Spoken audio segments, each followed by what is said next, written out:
Today we're going to be diving into some intriguing topics our viewers suggested. Start all over. Why? I was trying to sound smart. thanks, thanks for tuning into R&J Talk. We're really excited to have you here. Today we're actually diving into some intriguing topics that our viewers suggested, and we can't wait to discuss it with you. Raph? Yeah, so we actually got, again, like you said, we got some suggestions from some of our viewers. So we're gonna go into the first one. It was someone from TikTok. It's a very lengthy message, so I think we're gonna end up breaking this one into two different parts. Mm-hmm. Not really a question, but more of a suggestion for us to talk about. Here it is. She said, I'm so excited for you guys and can't wait to see more. Something I'd like to hear you guys talk about is married men being in a relationship with someone they no longer love or haven't been in love with for some time, but decide to stay unhappy for the kids and for the financial strain it gives the other parent, such as rent. Feel though as they are unable to talk to other people by putting their children first and not their own feelings or happiness. Thanks so much. So thank you for submitting this. Definitely excited to talk about it. So like I said, we're going to break it up into two parts. Yeah. The first part is going to be, talking about married men being in a relationship, even unmarried men, but being in a relationship with someone they no longer love or haven't been in love with for some time. So what are your thoughts on that? I mean, personally, myself, I've not married. I've had some relationships in the past, but coming from it firsthand from my parents, they separated when I was 8, and I believe that relationship was honestly really far gone. Um, my mom stayed a long time with my dad. My dad ended up finally leaving, Mm-hmm. And I think as kids, like even growing up, like I even hold that, towards my mom, like you should have just left. If I'm being honest, like you should have just left. Who cares the financial strain? Like I think she would have figured it out. Mm-hmm. And to be honest with you, like as men, right? Like I've never been in that situation, but knowing my dad now, like my dad would have never let us like struggle financially, Right. Like I think even though he failed as a partner, he wasn't gonna fail as someone to support us financially. Right. Like I mean, I don't know how you feel, but like you wouldn't want to see your kids in some rags, you know what I mean? Like Right. you wouldn't want to Absolutely. And that kind of goes along with what, obviously I put some questions up on our Instagram. mm-hmm. So if you're not already following Instagram, follow our Instagram. We like to engage with you guys there. But I put up a question, kind of giving this scenario, and just kind of wanted to see what other people thought. So I actually got a response by someone, and she kind of mentioned something along the lines with, I think it's better for them to separate. Mm-hmm. If he doesn't love her, then why is he in the relationship? What's the point of that? She did also mention that the kids can also feel that kind of energy, Yeah. and it's not healthy for the kids. Mm-hmm. So obviously, you being in that situation, you were okay with, you kind of wanted your parents to separate, right? Mm-hmm. If you kind of felt a certain way, Mm-hmm. um, which is interesting because me having a daughter, having separated from her mom, Mm-hmm. I felt a little bit differently. I was kind of along the lines with this man in this scenario Mm-hmm. where I tried to stay in my relationship for the longest time. I tried so hard, because I think personally for me, I think happiness is not a priority for men. Mm. I think what men really want is a sense of purpose, Okay. right? And my sense of Mm-hmm. purpose was providing for my family. Yeah. Where my happiness, obviously there was days where I was happy.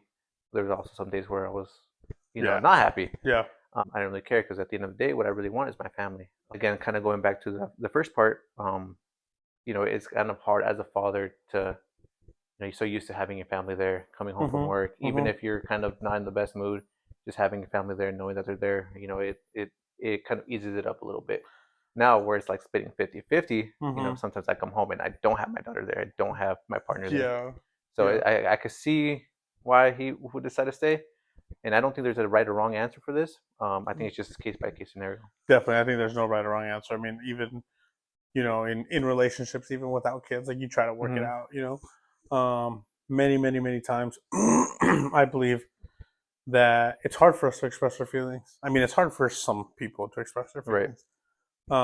But would you say then it's hard for men to express their feelings? Definitely, and that kind of goes into the second part of the question, right? I do think it's hard for men to express their feelings. We're not really taught how to express our feelings. If we do, we kind of get made fun of. I wouldn't say get made fun of, but we kind of did, especially as younger kids. If you're a sensitive kid, you're a sensitive Yeah, boy, yeah, at a younger age, you get bullied for that shit. Um, Obviously, times have changed, but it's something that is still not really. It's kind of still frowned upon for men to express themselves and yeah, open up. I don't know what you think. yeah. No, I agree. I mean, coming from me, certified lover boy. Yeah, I'd be throwing the Drake quotes on Instagram. I'd be pouring my heart out. yeah, Wanting to buy you drinks and let me take you out. And I was the guy putting my feelings out there. right, Still get made fun of to this day. It's now all jokes and stuff, but like, stop being such a little, this, stop being such that. Like, yeah, I was always expressing myself. right, People knew what I was feeling. I mean, you would see my Instagram and be hmm like, "Damn, this fool's sad. yeah, This fool's happy." yeah, Okay, you know what I mean? And to one's point, like it's a roller coaster of emotions because men go through that, right, right? Now I've learned that okay, maybe I shouldn't be so open about it right, because that's when people start taking you for granted, or not for granted, but like for weak, hmm right? They start using, oh, but look, Jose's over here crying over some, this, some that, and it's like, it's life. Again, it kind of goes back to our feelings not being validated. Because Yeah. again, I used to be just like you. I was a Hmm. sensitive kid growing up. I was, still am, but Yeah. Yeah. now I have to hide it. Now Yeah. I can't be showing it just like that because at some point in my life, I opened up to someone and they threw it back in my face. My feelings were never validated. They were telling me Hmm. why I'm wrong for feeling that way. Yeah. And I agree. The way I express myself now is I let you know what I'm feeling. Hmm I don't show it emotionally because there's obviously the emotions that you portray, hmm and there's the emotions that you say. I'm sad versus you're crying. You know what I mean? Right. Or I'm mad versus you punching everything. Now I say, I'm like, hey, I'm pissed. Don't talk to me. Leave Right. me alone. Like, just leave me isolated. hmm Because that's where I don't know what it is, but like, when I'm isolated and I start figuring out my stuff, I'm getting in a groove. I'm like, okay, I'm getting better. I'm getting better. Versus someone, oh, this fool's mad. Oh, this fool's sad or Right. some shit. You know what I mean? But I've learned to control myself a lot more. I mean, obviously, I was wilding from 2018 to now. You know what I mean? Yeah. Instagram was popping. Drake was full tune. Like there was, what wasn't I doing? But I think I've learned now that like there is a fine line of how we should express ourselves. How do you think we should express? Well, obviously, you kind of hinted at kind of Mm-hmm. just being open about it and just letting people know exactly what you're feeling. But sometimes even then, it's not. I don't feel like that's enough, right? Mm-hmm. Like, what other ways should men express themselves? Yeah, yeah, and to back to the question. I'm so sorry we veered off because obviously men's emotions like it's a big thing. Men's health, it's a big thing because there's a lot of studies that show that mental health for men is high. But the question was, um, if they're unable to talk to other people by putting their children first and not their own feelings. So I feel like this question is more towards should they date or not? You know what I mean? With I their kind of kids involved. interpreted it as I think she's just trying to get this scenario going, right? Yeah. She's in this scenario. I don't know if it's her scenario or maybe Hmm. she's kind of seeing it through someone, seeing it through as a third party. But I feel like she senses that the man in the situation just again doesn't love his partner, um, and I think she's wondering why he can't just openly say that. Mm. I think she recognizes that obviously he's staying in the relationship for the children, and he's putting the children's happiness and their well-being above his own. Um, so that's the way I'm interpreting it. Mm. Okay. And again, kind of goes back to how And men. hopefully we're touching on how she wants it interpreted, right? Yeah, and Because again, there's no. I mean, what we're saying can be completely different from what the actual situation is. There is no really one way to look at this. There's again, we're not in that situation. We don't know too much details, yeah, but we're just kind of giving up our experiences and our thoughts and opinions. And trust me, my experience is 2 years, 3 years Mhm. of failed college. High school degree. Yeah, I don't have any degree. There was any psych degrees or anything like yeah, that. This is purely based on um, what you've gone through, what I've gone through. So yeah, so we're not professionals. yeah. Yeah, we're not And professionals. again, this message kind of just touches me because again, I was in that relationship, and again, I tried to make it work for the longest time. Where Yeah. I feel like in that relationship, I lost a lot of who I was. Hmm. But even then, I wanted to make it work. So you making it work, right? Obviously, you say it generates with you a lot because of you making it work. Does that revolve around our next question, which is the generational struggle? Like, is this because you wanted to make it work because you didn't have that? Yeah, obviously, Okay. growing up without a father Yeah. makes me want to be the best father I can Yeah. be. And I think with being a father, you obviously have to protect and provide. Hmm. It's hard to protect when your child is not with you 100% of the time. And even Yeah. if I'm working, I know my child is home. I know where my child is. Now being separated, I when she's with her mom, I don't know where she's at. I don't know who Yeah. she's with. I don't know, and I'm not saying that I don't trust the mom to keep her from harm, but I feel like that's my responsibility, and I feel like I kind of failed in that aspect because I don't have her all Hmm. the time, Hmm. and I can't be that person, asking, "Oh, where is she? Why is she here? Why is Yeah. she that?" They obviously got their own life going on, Hmm. where it's hard for me to kind of accept that sometimes, Hmm. but I have to. It sucks, and it does kind of make me feel like I'm failing as a father in a sense. Yeah. But when she's with me, 100%, like I try to do whatever I can to try to be that father that I never had. But how has that? So obviously, in that case, you do feel that way. But how has that generational struggle defined you? Like, I know that's made you like you're trying your best. Like, obviously, like you said, you're there for your daughter whenever you can. You're there. I know that she can call you right now. You drop what we're doing, and you're going. You know what I mean? Right. And even I would. I'd be like, dude, deuces later. Yeah. How would you feel like this generational struggle has defined you, or has it not? I mean, as far again, it's as simple as my father not being present, and I want to Mm-hmm. be as present as I can be.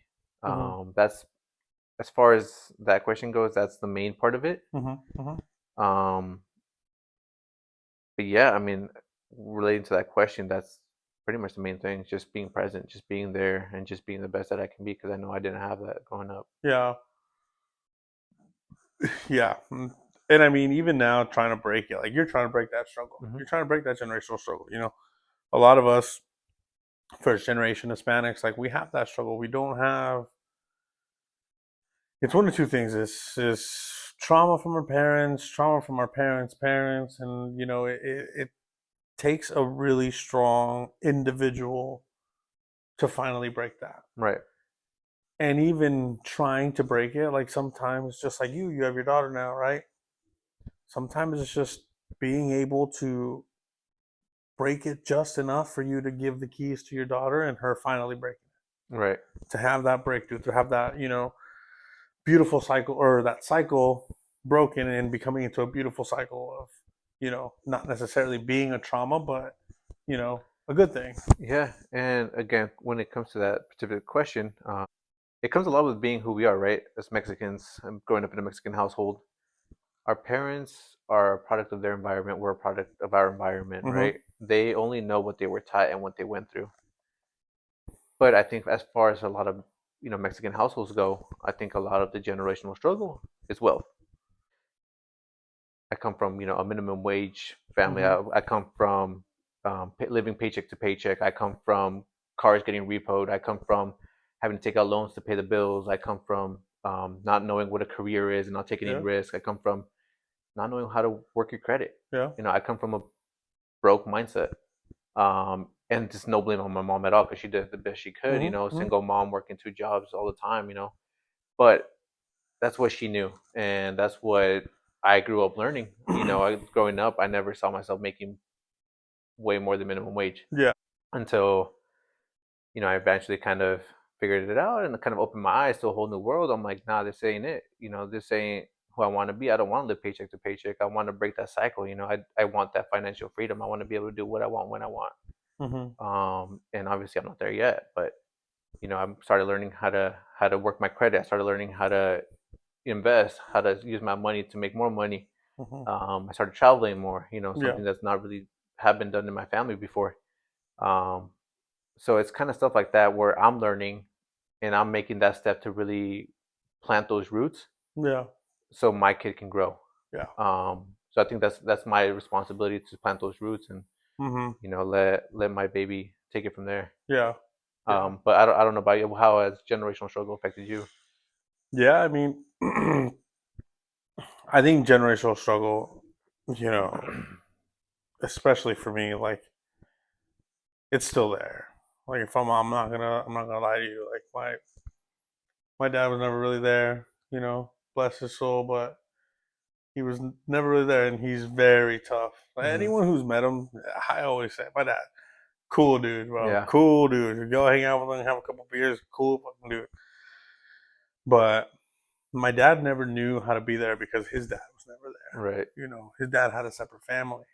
His dad chose the separate family instead Right. of him. So how did he outgrow that? Like you didn't. He had a kid at 25. He had his firstborn over in Mexico, but then he had me at 25 here. Like even me at 25, I think about it, I'm just like, fuck, dude, I Yeah. would not like. I don't know what I would do. Yeah. Obviously, you learn, but like you're just a kid, Right. you know. Um, but my dad like never being there. My mom was always there. It was funny because it's the polar opposites. My mom had her whole trauma, but my mom was always like wanting to give us that love. Even sometimes it was just like too much. Like I Hmm. can't. You'll never hear me, and hopefully one day I will. God gives it, but I've never told my parents I love them. Never, Damn. never once. Why? Why is that? That generational struggle. It's just my grandma never said that to my mom. My mom says it to me all the time. My dad never said it. My It is. dad. It is funny because I feel like that's very common in Mexican households. Men expressing love to other men, not Hmm. obviously not in a homosexual way. But there's nothing wrong with that. Yeah, We. How many times have I randomly texted you out of the blue? yeah. I love you. I think I started doing that first. Okay, whatever, dude. But regardless, we do Yes, that for each yes, other, right? Just yes. fucking out of the blue. Just that I love you. I Yeah, appreciate you. yeah, yeah. You And know. and I think, and especially because I wanted it so bad from like I wanted my dad to see me. Right. I wanted him to see me because every single time I always looked forward, I just saw his back. It's him leaving to work, him leaving to work. I never, never, never missed a meal. Missed clearly, never missed a meal. Never missed a bill. He just got that on. Just got that. I my dad always bought us gifts, Hmm. biggest gifts. I remember one Christmas in '06 or something, whenever the 3DS came out, he bought us the Right. whole Curacao thing. It was like $400 each for me and my sister. Like we had, but he was never there. Right. He tried to compensate by here's this, here's that. So it defined me in a sense where like I want to be there for my partner. Like I Right. really do, but at the same time, like it's tough for me because I never got that from my dad. I got that a lot from my mom, but I thought that was just like a woman thing. Like But I think it is, or it was back then, right? I yeah, think the one thing that, and I don't think there's enough great fathers out there, but the one thing that they do now is they're present, yeah, right? But that wasn't very common back in the day. What was common? More traditional relationships, right? The mom stays home, nurtures a yeah, kid, takes care of the kid. yeah. The dad goes to work, protects and provides, right? Mm-hmm. Um, and kind of even going back to you never even telling your parents that you love them. Yeah, I can relate to that because I don't really. I mean, I tell my mom I love her all the time, but as far as I kind don't. of telling my siblings like I Yeah, love you, like the way I even tell you, yeah, yeah, like I don't because yeah, that's not what I grew up with. yeah. I think that's part of another generational curse that I wouldn't say I'm breaking with them because I still don't feel comfortable just being like I Yeah, love you, yeah, yeah, yeah. because I think at the end of the day it's like I was the first boy Mm. born within my siblings, and I feel like it's always been that pressure for me to be that man. Growing up without a male figure in the house, Yeah, it was all eyes were always on me. yeah, Like to yeah, be that man, to grow up to be that man, and what I saw as a man is not showing affection. Even going back to our previous questions, is yeah. not showing emotion, not showing Mm-hmm. affection. straight business, Yeah. and I think we're kind of doing better with that as men. Yeah. Uh, But we can't really blame the older generation because that's what they knew. no. Yeah. And, you know, for the longest time though, I had that with he was never there. Like, I was always mad. I was always like, nah, that fool. He didn't teach me. He didn't Yeah. teach me shit for shit. But looking at it now, like even like I know your dad wasn't present. My dad wasn't present, but like he was there, Hmm. and he made it to a point to say like, if you ever needed anything, you could just call me. I was Right. like, no, I can't. Like I'm not. You were never there, Yeah. and I never did. But then when I needed it the most, like in recent years, like he was there. Right. So it's like it's crazy to me to think like, like that's just his way of showing love. Now he's getting older. Yeah. Now he's getting older, and he's like, "Mijo, I love you," but he does this weird like tap on the back, Yeah. and I'm just like, "Yeah, yeah, yeah," Yeah. 'cause Because it's weird. It's not what we're used to. it is, yeah. Like me and my dad's side hug, like It's so awkward. it's. I don't know if you've been there when I side hug him, but I'm just like, I'll be like, I'll dap him up, and then all right later, like it's just weird. Like I just and my mom, I call my mom every day, Yeah. bro. Call my mom every day. All right, mijo, I love you. All right, bye. Yeah, all Yeah. right, mijo, I love you so much. Bye. And then, all right, mijo, I love you. And I'm like, bye. And then she'll send me all these messages. Oh, I love you so much. And I'm just like, You get it's smothered just, with love, brother. But that's a mom thing, though, right? Because my mom's the yeah, same way. My mom's always showed affection. She's always showed love. Every morning she sends her group text. Something oh that I love. shit, Every fucking morning, bro. yeah, She'll send a group message. yeah, Telling us she loves us for everybody. And I feel bad that I don't reply often, but yeah, she knows I fucking love her. When I was in San Francisco for those yeah, 2 years, there wasn't a day that she didn't call me, bro. yeah, yeah, Every fucking day she would call me, check up on how I was doing. She'd tell me she loves me, and I understand that, bro. She has that love. She did show yeah. that love. I think that is more in a woman nature. Just the generational struggle, it shapes you, Yeah. right? Because it does. It really does shape you. It shaped me into the man I am today, and it also is a learning thing. Yeah. Because you and I both know, like we try to be better. We try to, Right. learn. We try to correct our wrongs. If we're wrong, like we will admit that we're wrong.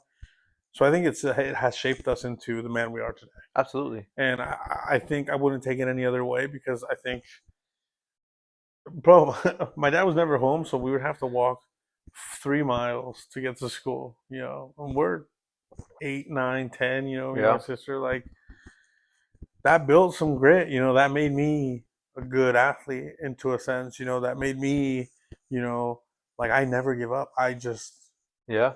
I get brought down by life, and I just never give up because I never saw that from my Right. dad. You know what I mean? So him giving me all the other affection, like I don't know, it was never enough. But now thinking about it, like to me, it wasn't Yeah. because it gave me something to look at. Like, all right, cool. Yeah. Seeing my mom struggle with financially and having to work 2 jobs and always stressing out about bills and rent and stuff like that. Yeah, That made me never want to be in that situation. 100%. So once I kind of learned how money works and stuff like that, I'm like, that ain't gonna be me. I don't never gonna have to worry. Well, hopefully, knock on wood, I never have to worry about Yeah. any of that stuff, right? But yeah, it all comes from seeing her struggle. hmm I think it depends on the person how you take it. Hmm. Obviously we've taken it into and molded it into something better.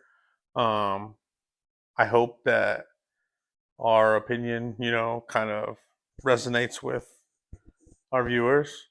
Because it's tough out there, bro. It's for everything, as there's always I always think about it this way, and I hate that I do, but there's always someone that's living worse than me, Yeah, yeah. and I don't know if it's a good way of thinking, but or not, but like that's why I never feel so like I'm such this, I'm such a that because People are there's asking for the someone lives that we're living right now. exactly. So at the end of the day, it's perspective, and I Hmm. think you know these questions are great. I think Yeah, these questions aren't spoken about a lot because people are scared to like really talk about the issues. yeah, Um, and so I'm super thankful that you guys, even so fast, with episode 3, right, yeah, submitting some topics for us to talk about. We're gonna start, pulling some questions here and there, and really, really talking about it, really diving deep um, into them, Right. because I think these were very, very um, thoughtful, thoughtful questions for Yeah. sure. But yeah, I mean, that's something that we're very, very happy about. The interaction with the viewers. And this is what we want to do, right? We want to spark up these conversations that aren't really talked about, right? Men's mental health, marriage problems, relationship problems, um, generational problems, Yeah, yeah, things that you guys may be going through. The reason why we started this was just to bring up those conversations to let you guys know that you guys aren't the only ones going through this. And in some ways, some form, if we can relate to anything of what you guys are going through, we want to share that. Be open. You guys, our DMs are open. Whatever, if anyone's going through anything, go ahead and message us. Um, keep it anonymous. We we just value you guys' opinion and you value you guys' time. And yeah. yeah. This is gonna be episode 3, Hmm. right? For episode 4, hopefully, I'm actually gonna be going to Cancun. Yeah. He just got back from Hawaii, so we really, really, I'm looking forward to episode 4. We're actually gonna have a guest speaker. Yeah. Yeah. So I think it'll be very, very fun to have him on board. Yeah, so we don't want to spoil it. Obviously, we do want to keep interacting with you guys. We do want to make sure that we keep this going. And for us, this is a lot of fun. Yeah. So that's a wrap for today's episode of R&J Talks. If you do join our conversation, don't forget to like and subscribe. Hit that notification button so you never miss an episode again. Also, Also what? follow us on our social Oh media. yeah. We're still working on it. We're still working. Yeah, yeah, We're yeah. still My working bad, on it my here. See, bad. we're genuine. We're genuine. We want to make sure we have a genuine page. I kind of hit him with the little curveball there, but Yeah, but follow us on our social media, TikTok, Instagram. I think both handles are r.j_talk. Uh, so we're a little bit more interactive on Instagram, so make sure you follow us there. But TikTok as well. But thank you guys for listening. All the support from the first 2 episodes have been amazing. Again, we're excited to really just dive into more of these topics and just share our opinions and kind of share our story, your story, if you're willing to put that out there. Even have you guys on board, have you guys sit here talking with us. Even have some friendly debates. Whatever the topics may be. We're open. Go ahead and shoot them. But thanks again, guys. We really appreciate your time. that's a wrap.